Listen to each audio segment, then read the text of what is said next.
Fala pessoal, está começando mais um Historiando no Cast. Na verdade, agora eu não tenho a definição exata de quantos podcasts daqui foram lançados, mas o que eu posso dizer para vocês é que os podcasts aqui lançados anteriormente, eles foram vídeos convertidos para podcast para as pessoas que não teriam condição de ver o vídeo, já que ver o vídeo demanda uma carga de tempo de ficar assistindo e vendo as imagens ilustradas na tela.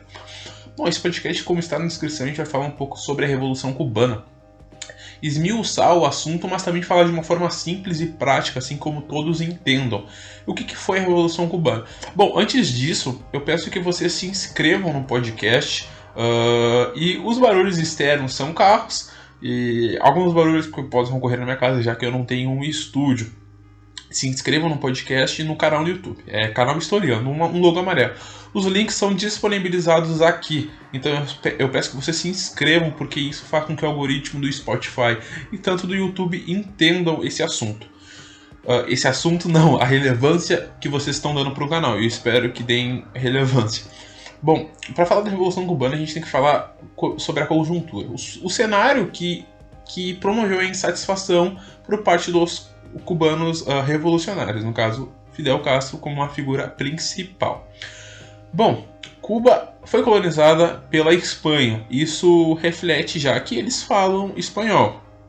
Bom, a colonização na América Latina foi como todos os países.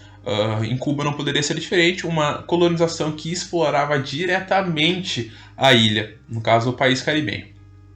Bom, Cuba trocou a colonização espanhola pela colonização americana quando teve a Guerra de Independência. Então Cuba passou deliberadamente a ser um estado satélite dos Estados Unidos a partir do século XX. Também tem algo conhecido como Emenda Platt, que isso dizia que os Estados Unidos poderiam interceder nas políticas de Cuba quando quisesse. E Cuba é uma grande fornecedora de charutos, obviamente, como a gente vê bastante sobre os charutos cubanos, mas também sobre a cana-de-açúcar. Cuba é uma das maiores produtoras de cana-de-açúcar e, se eu não me engano, é a maior atualmente. Mas com esses embargos comerciais que a gente vê os Estados Unidos impondo a ela e outros países capitalistas, talvez ela já tenha caído nesse ranking. O Brasil também é um grande exportador de cana. Bom, com essa colonização espanhola saindo e eles virando um subordinado dos Estados Unidos, isso obviamente gerou uma insatisfação. Praticamente Cuba trocou a sua dependência da Espanha para a dependência dos Estados Unidos. Na verdade, Cuba fica a 70 quilômetros da costa dos Estados Unidos, mais precisamente na cidade de Miami, que também vai ser muito importante para a gente contar como foi a Revolução e para onde foram os exilados cubanos. Bom, gente, se aproximando mais da época da Revolução, a gente tem que falar da figura de Fulgêncio Batista. Fulgêncio Batista era o presidente cubano naquela época e, acreditem ou não, Cuba, de uma maneira respeitosa, é um país muito, muito, muito pequeno. Ele é muito pequeno, ele é maior que o estado onde eu vivo, que é o Rio Grande do Sul. Cuba é muito pequena, então já dá pra ver como a Revolução teve seu status de grandeza, já que um país desse tamanho, menor que um estado brasileiro, teve essa importância no século XX, na metade do século XX. E a gente tem que falar sobre o Fulgêncio, como eu estava falando. Fulgêncio Batista era o presidente e ele ganhava um salário... Por que eu falei do tamanho de Cuba? Porque ele ganhava um salário superior ao presidente dos Estados Unidos, o país mais importante do bloco capitalista até então. E, obviamente, o seu governo era lotado de corrupção. E isso fazia as pessoas insatisfeitas. Bom, uma dessas pessoas insatisfeitas e que resolveu fazer algo foi Fidel Castro, que é o nome principal da Revolução. Bom, Fidel Castro não foi legitimado por seu pai, mas após um tempo, com uns 16, 17 anos, ele foi legitimado e o seu pai era um rico fazendeiro. Então Fidel Castro agora tinha um pai, não era mais um filho bastardo, e ele estudou na Universidade de Havana. Havana é a capital de Cuba. E bom, o que Fidel Castro foi estudar? Fidel Castro estudou direito, e então ele era um advogado, Só que ele falou que estudando o capitalismo que ele se tornou comunista, mas ainda tem o seguinte relato, que Fidel Castro não era comunista ou socialista. Na verdade, ele só era nacionalista, e isso a gente pode ver. Fidel Castro foi inspirado diretamente por artistas e outros políticos cubanos pelo patriotismo, algo que a gente vê bastante ao decorrer da sua história. Que ele era um cara muito patriota, e patriota se tornou uma palavra meio obsoleta, uma palavra meio com cunho ruim, já que a gente vê essas últimas eleições, o Bolsonaro se tratando como um patriota e para nós fica como é algo ruim, mas na verdade não seria algo ruim, e sim, talvez ele seja uma pessoa ruim, talvez pouco, mas não vamos entrar nesse mérito de política. Bom, esse patriotismo do Fidel era muito maior do que o seu comunismo, e dizem que ele foi inspirado nesse comunismo já que ele odiava os Estados Unidos e as políticas imperialistas. Dizem que até mesmo ele se tornou comunista após o encontro com Che Guevara e vendo que seu único aliado seria a União das Repúblicas Socialistas Soviéticas, a União Soviética, que era o maior estado comunista do mundo.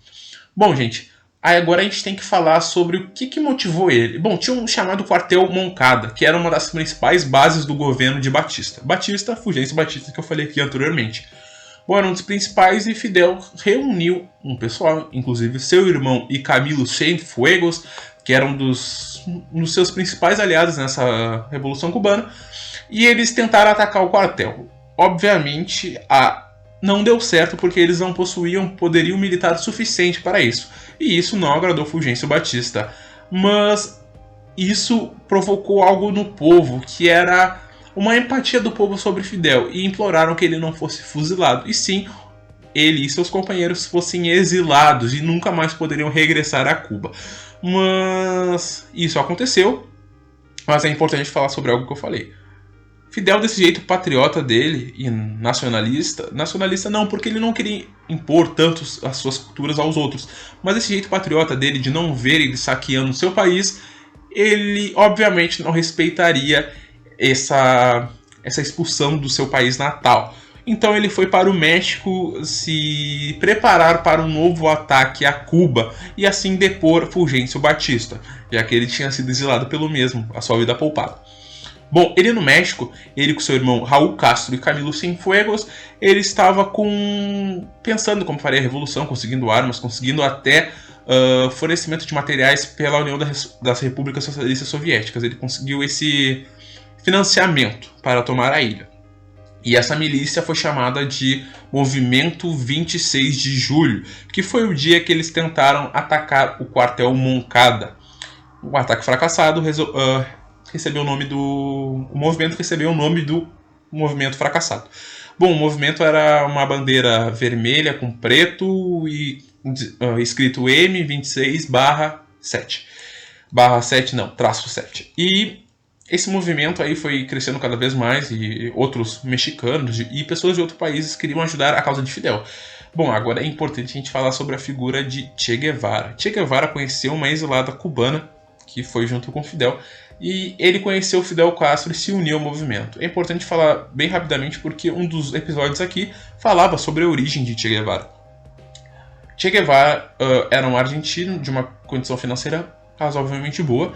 Ele estudou na Universidade de Buenos Aires, como diversos presidentes da Argentina estudaram também, mas ele viajando por esses países da América Latina, ele viu toda a desigualdade que tinha nesses países, e ele resolveu fazer algo, principalmente tratando dos leprosos, porque Che Guevara era um médico, sim, mas ele aderiu a políticas marxistas, anti-imperialistas. Então esse ódio dos Estados Unidos foi crescendo cada vez mais nele, visto que os países capitalistas de primeiro mundo mais desenvolvidos haviam saqueado toda a América Latina, e isso inclui o Brasil.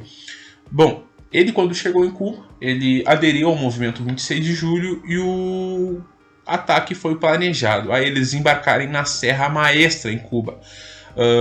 Bom, eles desembarcaram, mas houve interceptações e houve erros durante a viagem até Cuba, já que eles estavam no México e é algo relativamente perto, que houve um erro de cálculo.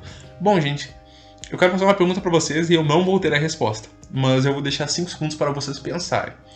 Quando vocês vão invadir algo e vocês não querem ser vistos, é melhor ser visto durante ao meio-dia ou durante a madrugada?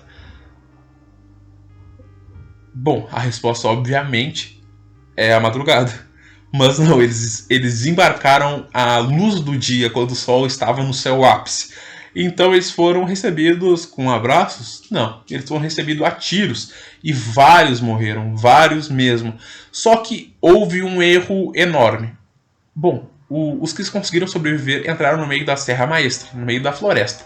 E Che Guevara foi baleado também, mas ele cuidou seus companheiros de revolução.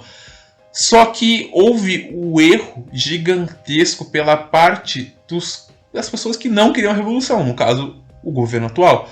Eles falaram que Fidel Castro morreu. E isso gerou uma comoção nacional incrível, já que, tipo assim, o cara que veio nos salvar morreu.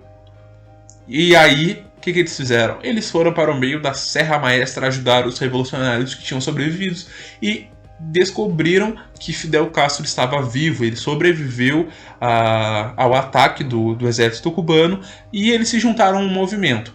Cada vez mais pessoas vinham das cidades, dos campos, para ajudar os guerrilheiros do movimento 26 de julho. E eles conseguiram cada vez mais vitórias importantes, dominando pouco a pouco as cidades cubanas. Bom, uma dica cultural para você, gente. Tem um documentário na Netflix chamado El Che, que conta a trajetória do Che Guevara e de Fidel Castro e de diversos outros, que fala sobre a origem de Che Guevara, mas também fala sobre como eles estavam dominando as cidades cubanas e até chegar na capital Havana. É importante falar as vitórias de Che Guevara, o seu espírito revolucionário, mas também aqui falando do caráter da revolução, cada vez mais eles dominavam a cidade e era iminente a derrota do governo de Batista. Bom, eles avançavam nas cidades e conquistavam o apoio do povo, mas é algo aqui eu preciso relatar de uma forma muito urgente, que é o movimento não tinha o seu caráter comunista explícito, na verdade nem era algo que as pessoas pensavam. Por quê? Porque diversas pessoas que eram burguesas, que tinham condições financeiras favoráveis, apoiavam o movimento. Pessoas que odiavam o comunista apoiaram o movimento. Apoiaram que ele chegasse ao poder, porque eles não sabiam do caráter comunista de Fidel, e sim só do seu patriotismo e queriam tirar Fulgêncio Batista do poder. Bom, essa burguesia apoiou o movimento, isso é algo bem coisa, só que eles não apoiaram porque eles queriam comunismo, e sempre que eles queriam Batista fora, já que Cuba era um paraíso fiscal para as atividades ilegais de empresários norte-americanos, e o presidente ganhava em cima disso, e o povo cubano era escravo do imperialismo. Bom, falando sobre isso, já que esses burgueses não sabiam sobre o caráter comunista da Revolução, ele foi cada vez mais se aproximando e Fulgêncio Batista sem saída. Também, outra dica cultural, gente, que também tem na Netflix, se eu não me engano, ou ainda tem no Amazon Prime, que é O Poderoso Chefão 2. Fala sobre como a família Corleone, o primeiro fala sobre a estabilização da família Corleone na guerra contra as outras 5 famílias, mas também no 2 fala sobre as atividades ilegais da família Corleone, sobre cassinos e outras coisas, e eles vão para Cuba como um paraíso fiscal. Eles amam o país caribenho, as belezas do país, mas também lá é um lar financeiro para as finanças da família Corleone. Esse filme vale muito a pena ver, é um dos meus filmes preferidos. O meu filme preferido é Poderoso Chefão 1, mas o 2 é muito bom e vocês têm que olhar isso. Por quê? Porque esse filme também fala sobre a chegada de Fidel Castro na capital e também fala sobre como a população estava animada com essa ideia de ter um novo governo, um governo de um cara patriota, um cara como eles, o Castro. Bom, dia 1º de janeiro de 1959, Fidel Castro chega em Havana e a Revolução Cubana acaba. Bom, ela se estabilizaria, já que seria as revoltas provenientes, mas quem ganhou a guerra de fato foi Fidel Castro. Dia 31 de dezembro de 1958, Fulgêncio Batista fugiu para a Espanha e nunca mais voltou para Cuba.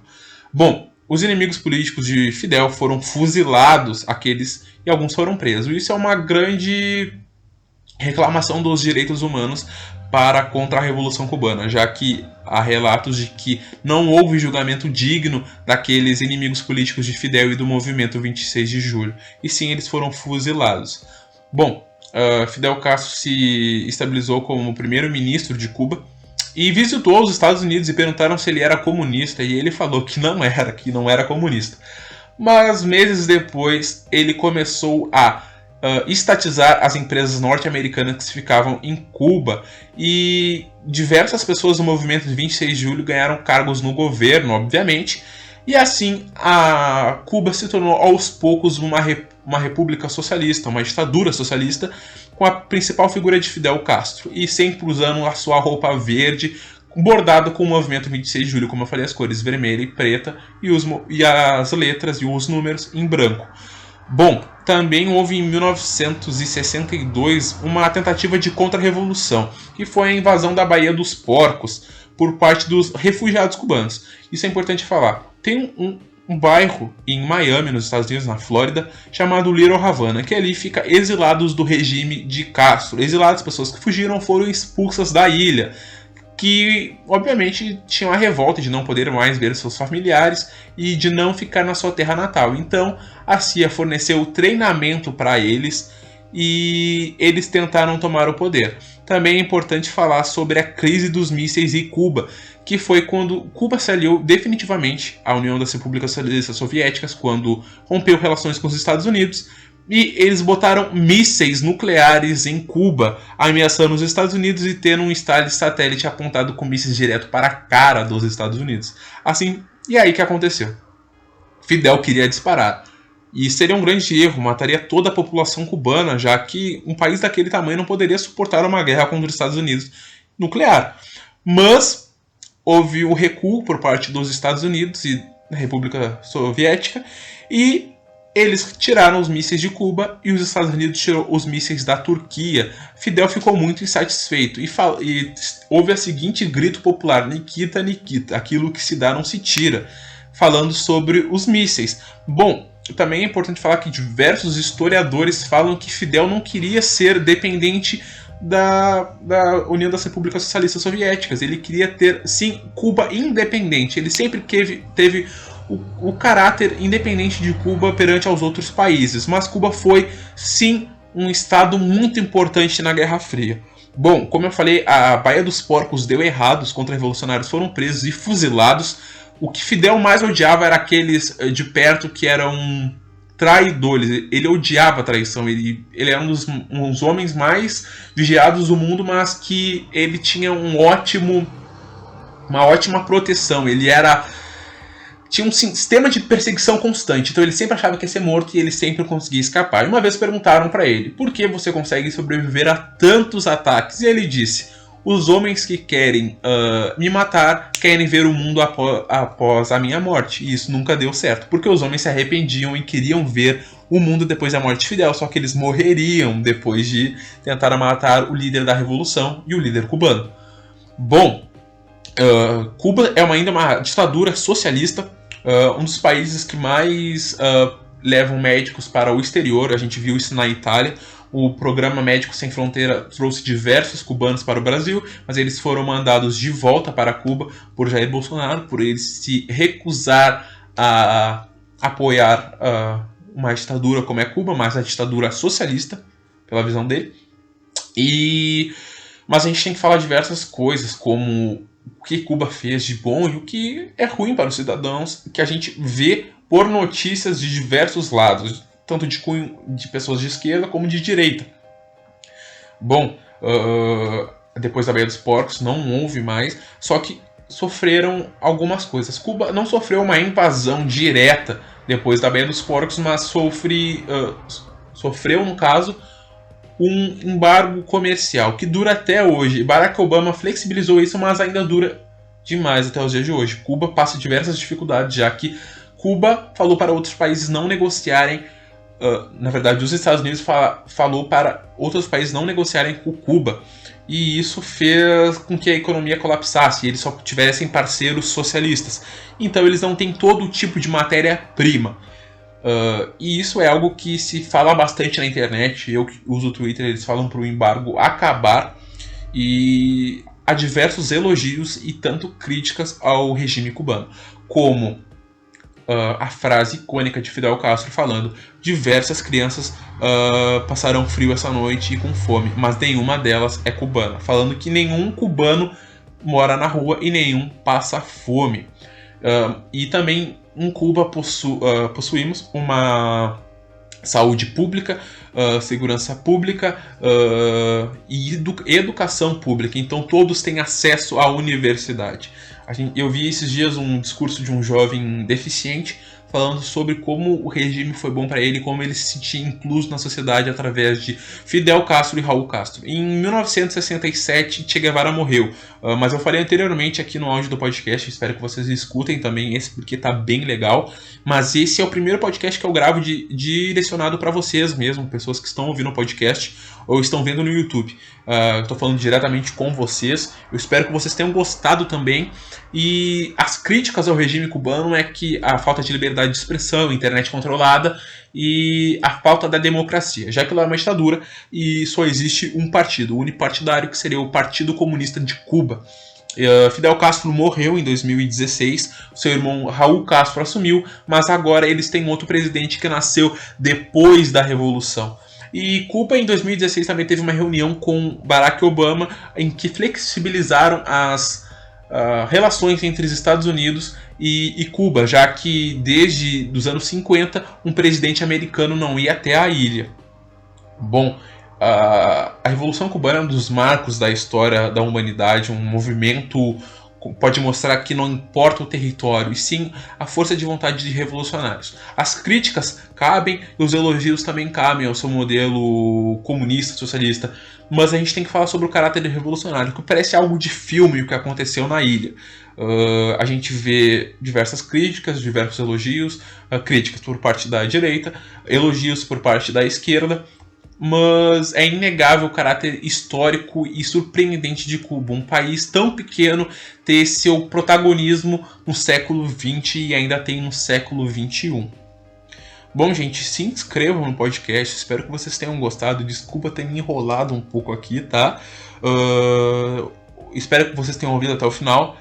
E é isso, gente, de novo, os agradecimentos, muito obrigado.